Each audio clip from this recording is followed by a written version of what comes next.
Bienvenue Stop Invest, la chaîne des top d'investissement. Ici, on parle essentiellement d'entreprises de qualité. Avons-nous une opportunité d'investissement sur Virbac? C'est la question à laquelle on va essayer de répondre en se basant sur l'état financier de la compagnie.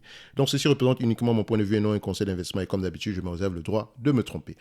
Alors, Virbac. On a déjà étudié cette compagnie ici au mois d'avril 2022. C'était une compagnie que j'aimais bien, mais le prix était juste encore trop élevé. 370 euros l'action. Quand on l'a étudié ici, on était à 27 fois les bénéfices ici. Et selon les calculs qu'on avait effectués ici, si on était trop optimiste avec une certaine croissance ici je pense qu'on avait pris une croissance ici de 10% en moyenne. Si je ne me trompe pas, on était aux alentours de 363 euros l'action par là.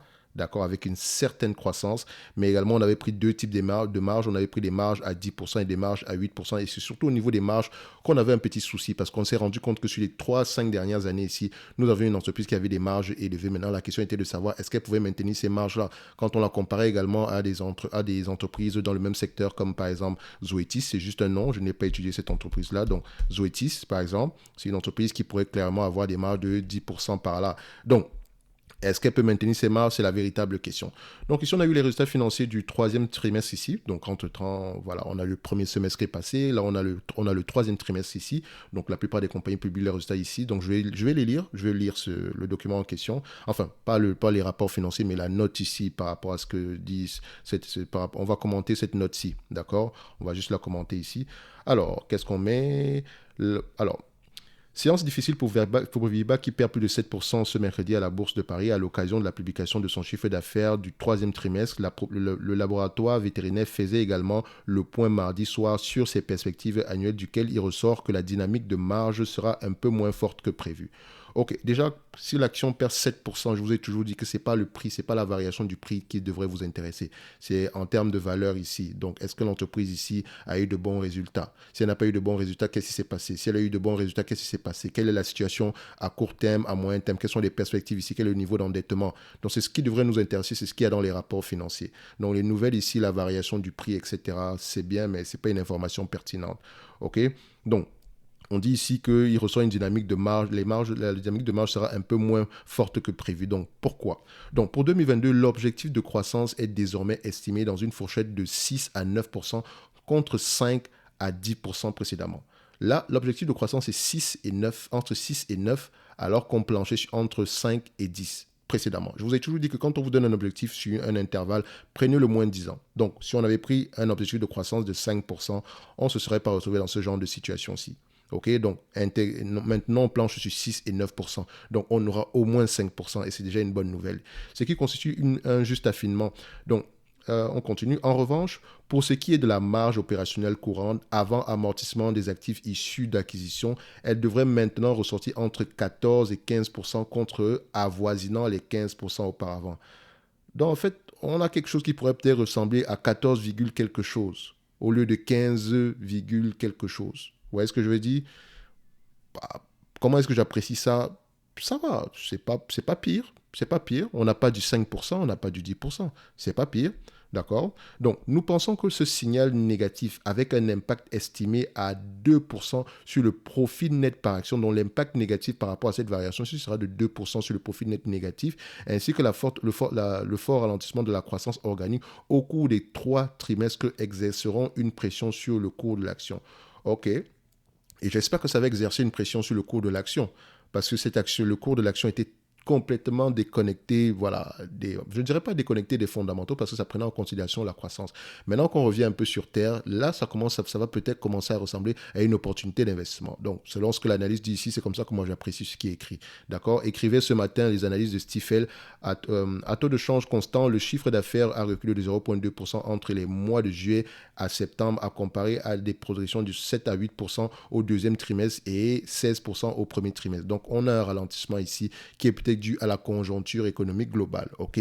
Mais maintenant, est-ce que l'entreprise a la capacité de souffrir, d'accord? C'est ce qui devrait nous intéresser, ok? Donc, le niveau d'endettement devrait nous intéresser. Est-ce qu'elle peut au moins s'autofinancer en période difficile? Également, il faut voir qu'est-ce qu'elle fait même exactement. Elle vend quoi à qui et comment est-ce que les gens qui payent, comment est-ce que ceux qui, je pense que ce sont des médicaments, dans le domaine vétérinaire ici. So maintenant, est-ce qu'elle vend des médicaments? Est-ce qu'elle vend des instruments? Si elle vend des médicaments, est-ce qu'il y a une assurance pour ça? Qui paye généralement? Est-ce que ce sont les propriétaires d'animaux qui payent de leur poche ou bien ils ont des assurances. Voilà des questions que moi je me pose. Parce que s'ils sont les propriétaires qui payent de leur poche, peut-être également, voilà, je sais que les gens ont de plus en plus un attachement avec leurs animaux de compagnie ici, donc si un animal est malade, ils n'auront pas le choix que de faire de passer voir le vétérinaire. Et s'il y a des médicaments à prendre, bah, ils n'auront pas le choix que de les prendre ici. Donc, c'est un peu comme la vie d'un humain ici aujourd'hui, d'accord? Mais je sais également que certains peuvent s'en passer pendant quelques mois, mais voilà, ce n'est pas souvent durable, ok? Donc, l'Amérique latine, toujours à la peine. Donc ça, c'est un grand tic. Le contexte a été marqué par un ralentissement de la croissance du marché, explique Virbac dans son communiqué, en comparaison d'un troisième trimestre 2021 qui avait été exceptionnel. Par zone géographique, l'Asie-Pacifique, plus 6,8% à taux constant et l'Afrique, Moyen-Orient, plus 18,3% ont connu la croissance sur le trimestre grâce notamment aux performances de l'Inde, de l'Australie et de la Turquie. Donc dans ces zones-là, vu que Turquie, c'est Moyen-Orient, d'accord, Australie, ça sera Asie-Pacifique, je pense bien, et Inde également. Donc c'est pour ça qu'on a de la croissance. Donc ça dit que la croissance en Turquie doit être très très élevée. Donc parce que si on prend Afrique, Moyen-Orient, vous allez voir que 18%, alors qu'on cite uniquement la Turquie comme relais de croissance. Donc la Turquie, il doit avoir une croissance assez élevée à ce niveau-là. Toutes les autres sont en retrait, impactées par une base de comparaison élevée en Europe. Donc moins 1,8% à taux de change constant, et aux États-Unis, moins 6,6%, qui avait connu une croissance remarquable au troisième trimestre 2021 grâce au lancement de nouveaux produits, dont le Clomicalm, l'Intrafungol, le Pet Food Yvette et le Mildéart. Bon, pour ne citer que cela, indique encore la direction. De son côté, l'Amérique latine, moins 6,8%, a été fortement impactée par le Chili, qui, au-delà de ce même effet de base, a connu un recul des ventes sur les produits antibiotiques et parasitaires pour les saumons après la suspension par l'autorité maritime chilienne de l'autorisation de commercialisation d'un produit antiparasitaire en distribution. Ok. Donc, on nous apprend qu'il y a un problème au Chili, notamment par rapport à un produit antiparasitaire, d'accord, lié à l'industrie, je pense bien, du saumon. Maintenant, je veux savoir, est-ce que ce médicament antiparasitaire-là nous concerne, nous? Et si c'est le cas, il pèse combien dans le chiffre d'affaires de la compagnie? OK? Donc, je découvre également que ce n'est pas juste des animaux de compagnie, hein, donc c'est également des produits d'élevage, comme le saumon ici, par là. So, voilà. Les résultats actuels, comment les apprécier, ils sont juste corrects, hein. Moi, on n'est pas étonné par la variation du prix de l'action en date d'aujourd'hui. Donc, perdre moins 11% à l'heure où je tourne la vidéo actuellement, ce n'est pas étonnant parce que le prix est trop élevé pour cette compagnie-ci. C'était trop élevé. Donc, maintenant, on essaie de redescendre sur Terre. Donc, s'il fallait apprécier ici une évaluation de cette compagnie-ci, on allait se situer à quel niveau? Alors, j'aimerais dire que, voilà, je pourrais retourner à peu près à ma première analyse ici et prendre le moins 10 ans par là, mais on va essayer de faire une nouvelle. Mais bon, ici, les chiffres ne sont pas encore ajustés, donc est-ce que ça va prendre en considération les nouvelles informations actuelles? Donc ici, vous pouvez également voir que par rapport aux perspectives et les perspectives d'avenir, ici, ils plantent toujours sur une fourchette de croissance, chiffre d'affaires devait se consolider dans une fourchette comprise entre 14 et 15% à taux de change constant afin notre désendettement devrait se situer autour de 30 millions d'euros. Ce n'est pas un rapport financier ici. C'est une information concernant le chiffre d'affaires. Donc, c'est incomplet. Je ne sais pas si on va avoir un autre document dans les jours à venir. Mais voilà, c'était juste pour nous expliquer que le chiffre d'affaires a varié de temps en temps dans telle région. Pourquoi? Parce que voilà. Donc, ici, je vois qu'on vend des produits pour les animaux de compagnie et également les produits pour les animaux de production. Vous voyez que les animaux de compagnie ici, ça va. Mais les animaux de production, donc les trucs des animaux d'élevage, il y a un certain souci parce que s'il y a un ralentissement global, les gens auront tendance à... Enfin, ils n'auront pas tendance à manger, mais ça sera de plus en plus difficile de passer à la défense. On pourra peut-être se passer de viande ou bien un tout petit peu de poisson par là. Donc ça, c'est dans un environnement extrême, d'accord? So, croissance est là, d'accord? Mais c'est le prix qui était trop élevé ici. Donc maintenant, s'il fallait apprécier à peu près l'évaluation de cette compagnie ici, qu'est-ce que moi j'allais prendre ici aujourd'hui? Parce qu'on avait un problème avec les marges. On avait un problème avec les marges de net income ici. C'est pas qu'elle ne peut pas avoir ces marges-là, mais la question qu'on se posait, c'est de savoir est-ce que ces marges-là sont durables? Parce qu'on avait des marges ici sur les dernières années de 10%, d'accord, regardez ici. Sur les 5 dernières années, on a 6,5%, d'accord. Si je prends ici en histogramme, on aura quelque chose comme ça. Sur les 3 dernières années, on a à peu près 10%. Sur les 3 dernières années. Si je le mets ici en yearly, voilà ce qu'on obtient. Ok, donc vous voyez que entre 2015 et à peu près 2019, on a eu des marges en berne. Mais ce que j'aime souvent remarquer, c'est que les marges sont en berne, mais est-ce que les free cash flow également étaient en berne? C'est la question qu'il faut qu'on se pose. C'est pour ça qu'il faut généralement comparer les deux. Et quand on compare ici les free cash flow entre 2015 et à peu près 2019, donc 2015 et 2019, on voit que les free cash flow sont à peu près corrects. Les marges ici ont un peu diminué à peu près vers cette période-là, donc à partir de cette zone-ci, vous pouvez constater ça ici. Donc, quelles sont les marges qu'on pourrait obtenir ici dans le futur? D'accord? C'est ça, c'est la grosse question ici. D'accord? Donc, je vais regarder les prévisions des analystes par rapport à ces marges-là, toujours à prendre également avec des pincettes. Donc, on va voir ici les marges de free cash flow, marge de net income également. Les marges de net income, on a combien? Donc, moi, je vais juste voir quelque chose qui se rapproche du 8% ici. Donc, qu'est-ce qu'on obtient ici? Je les mets ici en histogramme. Voilà. Donc, ils s'attendent à peu près à avoir des marges aux alentours de 8-10% par là. Je prendrais 8%. Si on a plus que ça, tant mieux. OK? Si on a plus que ça, tant mieux. Moi, je prendrais 8%. En termes de revenus, en date d'aujourd'hui, les analystes s'attendaient à peu près à avoir des revenus aux alentours de 1,176 milliard. D'accord? Le management s'attend à avoir à peu près combien? Bon, on n'a pas cette information. 1,176 milliard ici, je prendrais ça, 1,176 milliard. D'accord? Ça reste une estimation. Et également, il y a de la croissance ici, 1,176 milliard multiplié par 8%. 8% de marge bénéficiaire ici. Vous voyez que c'est une entreprise qui s'échange vraiment à 20, 22 fois les bénéfices. Donc, je vais mettre ici Virbac. OK. La dette nette ici, je pense que est-ce que le niveau de dette nette ici a diminué ou il a augmenté? Je ne pense pas que j'ai cette information-là. Même si on a parlé ici de dette de près de 30 millions ici, on pourrait aller voir ça ici si qu'est-ce qu'on avait précédemment. D'accord. On avait à peu près du cash net ici de 30 millions en termes de trésorerie, si je ne me trompe pas. Oui, du cash net. Ça ne change pas grand-chose. Donc, on va mettre ici 20, 22, 25. D'accord. Alors, ici, est-ce qu'on a du cash net ou de la dette nette? Donc ici, on va voir ça. 30 millions hors dividende. Donc, le nombre des endettements se situe autour de 30 millions. Donc, des endettements, qu'est-ce qu'ils veulent dire par là? Donc, je n'ai pas le niveau de la dette ici. Donc, est-ce qu'on a une dette nette ou bien du cash net? C'est la question que moi, je me pose. OK? Parce qu'il semble-t-il que sur le logiciel Finbox, on a du cash net. D'accord? Et ici, on a quoi? OK, on va mettre cash net. OK, on va le faire comme ça. S'il y a une modification, on va le faire, hein, de toutes les façons.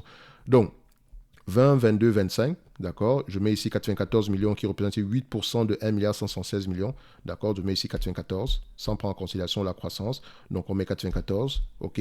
Donc, à 20 fois les bénéfices, ça sera 225 euros l'action. À 22 fois les bénéfices, 247 euros l'action. Et à 25 fois les bénéfices, 281 euros l'action. D'accord. Au début, la première analyse que j'avais effectuée ici, je me situe aux alentours, excusez-moi, je me situe aux alentours de 20%. De 22 fois les bénéfices. Mais aujourd'hui, je vais me mettre aux alentours de 20 fois les bénéfices. Ça me va par là, d'accord? Moi, c'est personnel. Je me mets aux alentours de 20 fois les bénéfices sur le secteur du médicament, etc. Mais les marges auront tendance à diminuer. Et de toutes les façons, même si on se met à 25 fois les bénéfices, d'accord? Vous allez voir ici que le prix actuel est tout simplement correct. D'accord, ça ne prend pas en considération, certes, la croissance, mais maintenant, est-ce que la croissance sera très élevée, au moins sur les années à venir? Est-ce qu'on peut se le dire? On pourra vérifier ici par rapport à ce que dit le management, mais là, on a déjà un certain ralentissement de la croissance ici. Maintenant, on planche plutôt sur les 5% par rapport à l'année prochaine, etc. Donc, quel sera le niveau de croissance pour les années à venir? Point d'interrogation. Donc, déjà, intéressant à voir cette compagnie ici sans prendre en considération la croissance. Donc, qu'est-ce que je pourrais donc prendre ici en termes de valorisation? Personnellement, c'est une entreprise qui pourrait nous intéresser à combien? À quel prix? C'est la question tout le monde se pose. Alors, à combien? Je me mettrai à 20 fois les bénéfices. D'accord? Donc, je dirais qu'au mieux, on est peut-être correctement évalué. Si on a une différence de 20%, certes, mais vous voyez que j'ai pris des marges de 8%. J'aurais pu prendre des marges de 10%. Si j'avais pris des marges de 10%, par exemple, on serait à 176, ça fait 1,17. On serait à peu près à $280 l'action. Donc, si on garde des marges de 10%, on pourrait être à peu près à $280 l'action. Donc, le prix actuel pourrait déjà être assez correct en date d'aujourd'hui. OK? Donc, je n'ai pas pris des marges de 10%, j'ai pris des marges de 8%. C'est pour ça qu'on se retrouve là et c'est pour ça que je dis qu'OK, on pourrait à 200, au prix actuel, on est juste correctement évalué. Donc maintenant, à partir de maintenant, c'est la croissance qui prime. Si la croissance est élevée dans le futur, tant mieux. D'accord? Quel sera le niveau de croissance ici? Pour répondre à cette question, il faut absolument lire les rapports financiers. Sur les 10 dernières années, on a une croissance de 5%. Sur les 5 dernières années, on a une croissance de 5%. Sur les 3 dernières années, on a à peu près une croissance ici de 8%. Donc la croissance sur les 3 dernières années a été très très élevée. Il faut également voir que on fait également des acquisitions, donc c'est de manière organique et par acquisition également. Ok, donc n'oubliez pas ça. On pourrait se dire qu'on a une croissance à peu près de 5% ici. Donc 5% de croissance par rapport au prix actuel, bon, c'est juste bof. Hein. Donc si on doit réagir, si je prends ici 94, d'accord, en moyenne ici, je vais prendre ce que disent les analystes à ce niveau-ci. Encore une fois, prenez ce que les analystes disent avec beaucoup de pincettes. On s'attend à peu près à avoir des revenus de 1 milliard 469, 1 milliard 469 ici. Donc si on fait 1 milliard 469, 1, 4, 6, 9 divisé par 1, 1, 7, 6, ça fait à peu près combien? 24, 25% ici. Donc, on a ici à peu près 1, 2, 3, 4. Donc, 4, donc exposant 0.25. 0.25, ça donne ici à peu près combien? 5% de croissance, 5,7% de croissance par là. Donc, c'est toujours la croissance qu'on a ici de 5% en moyenne. Donc, 4,69, 1 milliard 69 ici, d'accord, d'ici 2026. 8% de marge bénéficiaire, ok, multiplié par, disons, 25 fois les bénéfices, vu qu'on a pris des marges de 10% de toutes les façons. On va le faire comme ça. Divisé par le nombre d'actions. On a combien d'actions ici aujourd'hui? OK. On a à peu près aux alentours de 8,5 millions d'actions, divisé par 8,5. On arrive à peu près à combien? Excusez-moi. 8,5? Est-ce que je ne me trompe pas par là, par hasard? Il y a quelque chose qui ne marche pas. Il y a quelque chose qui ne marche pas. 1 milliard 469 fois 0,08, d'accord, multiplié par 25 fois les bénéfices, divisé par 8 combien? 8,5. 8,5. Ça donne combien? 345 euros l'action. Donc 345 euros l'action, moitié moins que ça ici aujourd'hui. On voudrait l'acheter aux alentours des 172, 200 euros l'action par là. OK? Si on prend en considération la croissance. Donc, même si vous prenez le 280 $ actuel, au mieux, vous allez récupérer votre capital de départ. D'accord? Donc, il n'y aura pas une croissance folle. Pour pouvoir bénéficier de quelque chose d'assez correct ici, au moins voilà. Si on pourrait se dire qu'on peut faire du 15% en moyenne sur les années à venir, sur les 5 prochaines années, on voudrait l'acheter aux alentours de 200 $ l'action, 172 $ l'action par là. Mais au prix actuel, ça n'est toujours pas intéressant pour moi. C'est une belle compagnie, mais ce n'est toujours pas intéressant pour moi. OK? Donc, je vais me situer ici. Je dirais que le prix actuel est juste correct en date d'aujourd'hui, mais ce n'est pas toujours intéressant, même si vous prenez en considération la croissance. Il faudrait nous donner un prix aux alentours de 200 euros l'action pour que cela puisse être à peu près correct, sauf si la croissance est bien plus élevée dans le futur. Ceci n'est que mon point de vue, d'accord? Je pourrais également me tromper. En termes de dividendes ici, est-ce que ça vaut la peine d'en parler? On a 0,60, 0,46. Ce dividende-là, il est safe. Il aura tendance à continuer à croître ici. Donc voilà, s'ils font croître le dividende, tant mieux ici. Mais est-ce que les dernières années, c'était le cas? Non. Donc ils ne versent pas un dividende ici de manière consistante. Donc dans tous les cas de figure, on pourrait se dire ici qu'ils peuvent verser un dividende. Ils peuvent complètement le faire. Admettons qu'on vous verse un dividende ici et qu'on a 94 millions de free cash flow par rapport à la capitalisation boursière ici. Ça vous donne à peu près un rendement de combien? 4%. Donc, si on a à peu près 176, 117 millions de free cash flow, donc si on prend les marges de 10% ici, ça donne à peu près un rendement de combien par rapport en date d'aujourd'hui? Ça donne un rendement de 5%. Donc, entre 4 et 5%, ça reste toujours à peu près bof. C'est pour ça que je dis le prix actuel est au mieux tout simplement correct. OK? Donc, ceci n'est que mon point de vue et non un conseil d'investissement. OK? Ça reste une très belle entreprise qu'on aimerait avoir sur la watchlist ici. Donc, aux alentours de 200 euros, ça pourrait peut-être nous intéresser par là. 200 euros, 180 euros, c'est à vous de voir. Donc, quand je mets 200 euros, 180 euros, c'est ma marge de sécurité. Quelqu'un d'autre pourrait se dire, ah non, c'est exceptionnel pour moi ici aujourd'hui, j'achète. D'accord? Donc, comprenez qu'à ce niveau-là, moi, j'ai toujours un biais. Mais ça reste une très belle entreprise. D'accord? Très belle entreprise. Il y a elle, il y a Veto Quignol, c'est deux belles entreprises. D'accord? Donc, on va se donner rendez-vous sur la prochaine vidéo. Et d'ici là, pour les résultats financiers de Virbac, voilà, c'est correct, d'accord? Mais le prix est toujours assez élevé pour nous. Merci.